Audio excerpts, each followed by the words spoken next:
Welcome back to the Sports Wrap with Andy Gresh. The director was just saying that we're both tall, but you're really tall. How tall are you? 6'5" and a quarter. So I'm 6 feet, so people don't think that I'm like short or something. Well, it's the whole thing. If I stood beside you, people would realize it. All right. However, you are thin and spindly. Thank you, sir. Patriots and Cowboys Sunday. It's got a lot of cachet. It's America's team. It's got cachet out the yin yang. Are you going Costanza on me here? Yeah, 7.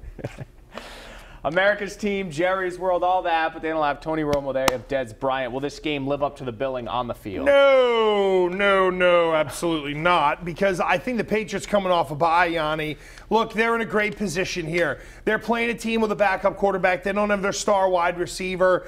They had to take their lumps last week as well. Now, I do think the Patriots do have to start getting ready for Matt Castle. And that's the part of this that I think Bill Belichick will have them ready for each quarterback, whether it's Whedon or whether it's Castle, because when you hear Jerry Jones come out and go, "Hey, that guy throws the most beautiful ball I've ever seen in my life," and then you get him next week and he's like, "Well,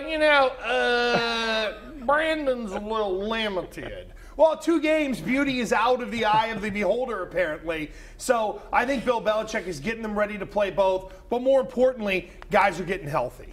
Brandon Whedon has some absurd lifetime record, like 5-18. It's terrible. What is Belichick going to do, whether it's Castle or Whedon, to cause these guys fit? Take away the run. That's the first thing you got to do, because, look, the one thing the Cowboys have done very well is they've invested in their offensive line. So if they smarten up and they turn around and use those guys, I think you got to worry about their run game. And also, they're not going to let Jason Witten beat them. And this is where going up against Gronk in practice works for you, even though Witten is a different kind of player. It's pretty funny that Gronk, at this point in his career, has already hit the touchdown total that Jason Witten has accumulated in like 12 years, which is just amazing. Exactly. But it's don't let him run and don't let Witten kill you. You took my next question about Gronk. He said he looked up to Witten growing up, and as you said, I think 60 touchdowns, and Witten only has 59. They're in the league 10 years separate. Well, look, here's the difference between the two, okay? Jason Witten is much more of the prototypical intermediate throw tight end, where it's more of the 5 to 10 to 15-yard variety, where Gronk is a vertical tight end. Gronk gets used a la big-time wide receiver, and with Witten, what they try to do is normally if they crease him, if he hits those seam routes down the middle, it's normally off a play-action look. So you get them open in different ways. Gronk, you can just line him up, and if you want to get open in short space, that's what Witten can do. His long gains, though, are normally off play action, or you get a bad mismatch where you get, a guy with a bum leg out there, and then Witten ends up creasing him down the sideline. So they're two very different players, but they're both very productive in the red area. Greg Hardy back with the Cowboys coming off suspension for his domestic violence.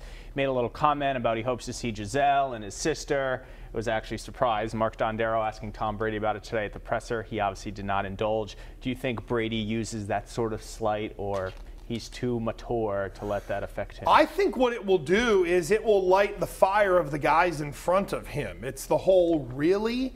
And the other part of it, too, that no one has really brought up this week is that you've got one knucklehead in Hardy who gets off his 4-game suspension and then says what he does. And you got Tom Brady over here who was suspended 4 games for supposedly, allegedly, maybe, knowing, maybe not, with footballs.